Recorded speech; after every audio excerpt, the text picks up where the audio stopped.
This week is a light week for new comic books, but we still gotta talk about it.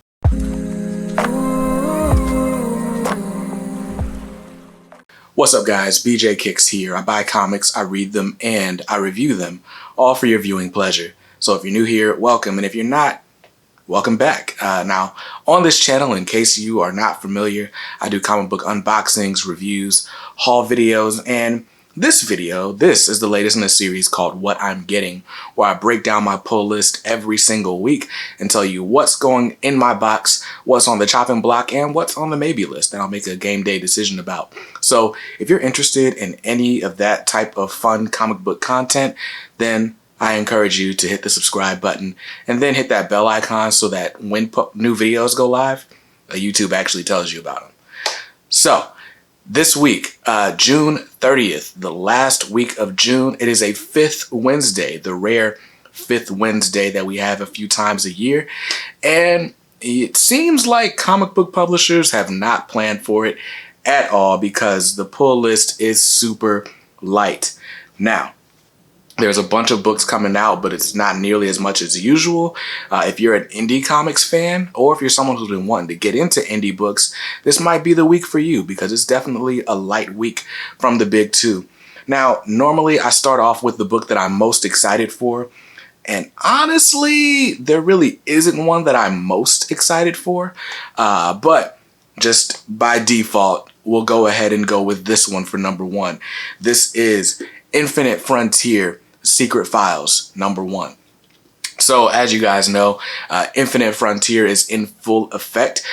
Basically, immediately after the events of Death Metal, we find, or the characters in the DC universe find, that there's not just a universe or not just a multiverse with 52 worlds in it, but there's actually an omniverse. There are any number of other worlds, other realities, other things that may be happening, may be allowed to happen, who knows.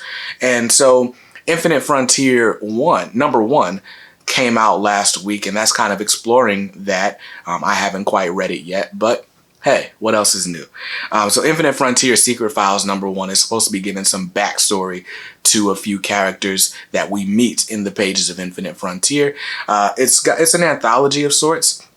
So you've got quite a few writers in there. We got Josh Williamson's doing some stories, or doing a story. Brandon Thomas has a story. Those are two of my favorite writers right now. So because I love DC and I want to know what's going on in the DC universe, and I love Josh Williamson and Brandon Thomas, this is technically the book I'm most excited about. Although I'm not excited about this cover price. You guys know DC does the square bound anthology issues. They always cost a little bit more. This one has a cover price of $9.99. And that's the book I'm most excited for this week. And it is the only book on my DC Comics pull list. How crazy is that? So my DC Comics pull list is going to cost me $10 this week. And we can move right on to Marvel. There's something you'll see happening again. So on the Marvel pull list, we have Cable number 11. This is the final issue of this run on Cable. I don't think I've read an issue of Cable since Ten of Swords. I'm still still trying to figure out just what's going on now. I know that Cable has had this whole existential crisis, right? Kid Cable is like, hey, should I be here, or is adult Cable more appropriate? What all's going on? I don't know if they've resolved that in the pages that I've missed, but I do know that this is the last issue of the current Cable run. So we'll see how the series ends. I'll probably binge read it like I've been doing some other titles that are on this list. But that's got a cover price of $3.99. I love that cover A, and so that's the one I'm getting. And that's my Marvel pull list. So my Marvel comics are going to cost me $4 this week, or I should say my Marvel comic is going to cost me $4 this week. So already it's a light week, and hey, I'm loving that because I usually go over budget by a little bit. So next up, we've really just got the independent and creator-owned books. So first up on the creator-owned list from Boom Studios is Department of Truth number 10. Wait, Department of Truth is an Image book. My bad. But anyway, Department of Truth number 10, written by James Tynion IV. Look, Department of Truth, I'm really behind on. What's funny is I'm actually doing a review of Department of Truth with Laura from Married with Comics. Shout out to that name change. But Department of Truth number 10 is really dope, and I've been enjoying it, or I've been enjoying, I think I'm on issue 6 of Department of Truth, and I've been enjoying it so far. Curious to see how this last arc wraps up and see if the series is losing any steam or not. I know there's all kinds of spec, like I think there's a TV series in the works, so the series is definitely hot. If you got a number 1 first print, shout out to you, keep that investment going. But anyway, it's got a cover price of $3.99, and I'm just getting the cover A. Next up is Crossover, issue number 7. Now, Crossover is normally written by Donny Cates with art by Jeff Shaw. This issue number 7, is actually going to be written by Chip Zdarsky.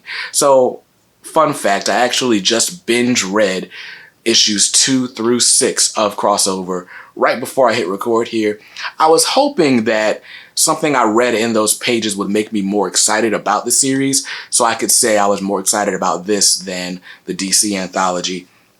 And I'm not like, I don't hate Crossover, but you can kind of tell that, I mean, basically Crossover is this series about this event where comic book characters or superheroes kind of somehow cross a portal into the real world. And we've got like this Reverend Stryker type character who's trying to bring an end to supers. We got his son who's trying to redeem the superhero world. It turns out he's a huge comic book fan. And there's a lot going on. Our hero, basically, we find that there's like this super team from a book that Donny Cates wrote a couple years ago that got canceled. Anyway, the issue 6 reveal, we find out that our main character, Ellie, there's definitely a secret she's been keeping for the last, 5 issues. So we'll see. I don't know if this issue number 7 is going to pick up where we left off, or if it's a completely different arc since there's a new writer and if we're going to be introduced to new characters. Solicitation doesn't really give us much, but because Chip Zdarsky is all the rage right now, I'm curious to see how issue 7 goes, and that's why it's staying on the pull list.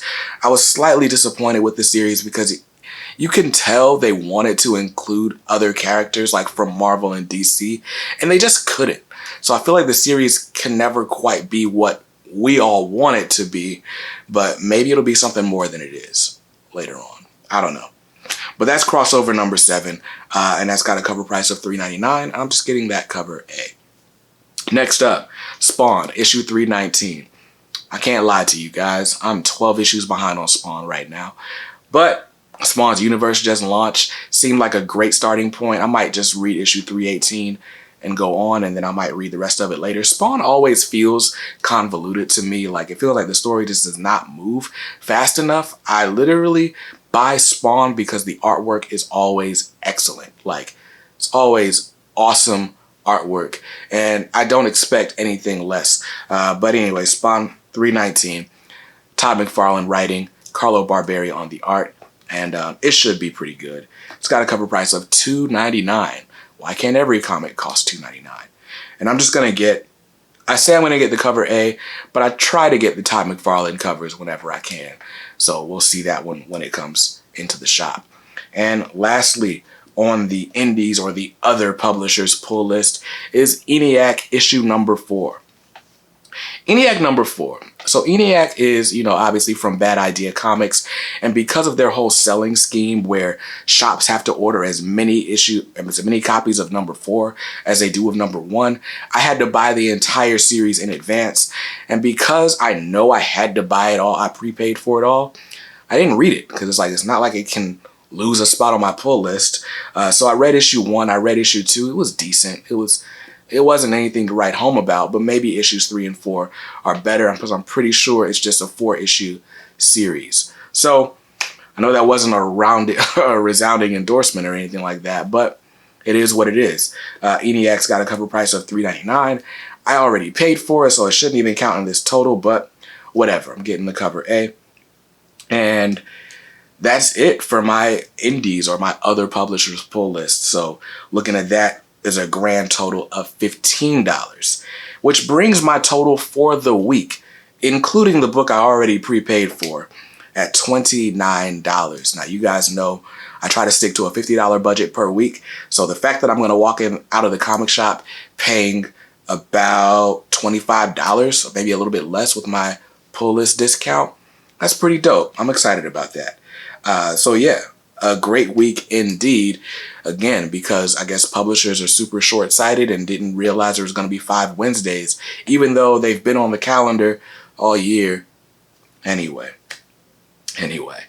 let me not go on rants today. Now, for a long time, you guys haven't seen me put books on the maybe list because I'm always slightly or just at budget or maybe even over a little bit. But this week, I got some room in the budget, so there are a couple titles I'm looking out for. First up, from DC Comics, they have a Green Arrow 80th anniversary special coming up. I've never read any Green Arrow stories, but Green Arrow is always a fun character in the Justice League and Young Justice animated shows. So I might pick up this Green Arrow 80th anniversary special because it'll be a bunch of new stories, a bunch of stories featuring Green Arrow. So it'll be a nice primer for the character, I believe. But anyway, it's got a cover price of $9.99. Like I said, these DC anthologies, they get a little pricey, and that's why it's still on the maybe list and not already pre-ordered, because I'm like, if it's a week where I save money, I don't really save money if I just keep buying stuff, right? So anyway, that's on the maybe list. We'll see about it. I'll thumb through it and see if it's something I want to take home, or maybe I'll buy it digitally on a discount or something. I don't know. But next up on the maybe list is a series that I don't even know if it's going to be available, but if it is at my LCS, I'm definitely going to give it a shot. This is White, issue number 1. Now, White is a sequel to a series called Black, which is kind of imagines a world where only black people can get superpowers. I missed the boat on the Black series. Black ran 6 issues. I think it got optioned for a TV show and so on. So yeah, White is the sequel to the series Black, and I didn't read Black the first time around, or at all, really. I probably should pick that up. But the issue, or the problem, the concern with the series White is each issue is going to be limited to just 3,000 copies. So it's probably going to be hard to get your hands on if you didn't already pre-order. Like I said, my shop is one of the bigger ones in the state, so I find I might have better luck with them because they might have ordered some copies anyway. But if it's anything like Black Cotton was, they might have missed the boat. So we'll see. I didn't pre-order it, but if it's in the shop, I'll definitely take a look at it. It's got a cover price of $3.99, and if I can find it, I would just get the cover A. So that's the maybe list. If I got both books on my maybe list, that would bring my grand total up to $44, or just $40 since I already prepaid for another book. So I mean, I would still save $10. I can't be super mad at that, but I don't know. The more I think about it, the more I'm probably going to leave that Green Arrow book on the shelf. But anyway, I want to know what's on your pull list this week. I know there's a ton of indie books that are out. Red Room #2 is out this week. There's a lot of books, so if you're an indie fan, definitely check out what's in the shops this week. But for the big two, definitely a light week. So I want to know what you're getting in the comments below. If you want to talk comics with me all the time, then you should definitely join the K Squad. It's my private Facebook group where we do giveaways, we do reviews, we do really fun fan activities, and we have a book club. So you should definitely join us. It's absolutely free. Just look in the description and you'll find a link. While you are in the description of this video, make sure you check out our channel sponsors, Mainstream Comics, for really awesome mystery boxes. You can check out Organic Price Books if you're into collected editions, trades, hardcovers, omnibus. The new round of Marvel solicitations are out now, so all the final order cutoff books for July are now live for maximum savings. So just use the link in the description and you'll get an extra $2 off every order, every time. And then you can also check out really cool geeky items from Zavi, ranging from comic books to posters and everything in between. But yeah, use my links in the description and you'll save 10% at Zavi as well. So really, really cool places that help make this channel a better place. So that's all I got. I hope you saw something you liked in this video. And if not, hey, that's cool. But you can always buy what you like. Make sure you read what you buy. And be nice to others, because kindness makes the world go round. Peace. Maybe I'll finally get through some backlog this week. Like, Look at all these books I have to read. Hey, don't judge me. Don't judge me. I'm going to read my backlog since there's no books coming out this week. But anyway, you take it easy. Bye-bye now. All right. Okay. Bye-bye. Bye-bye.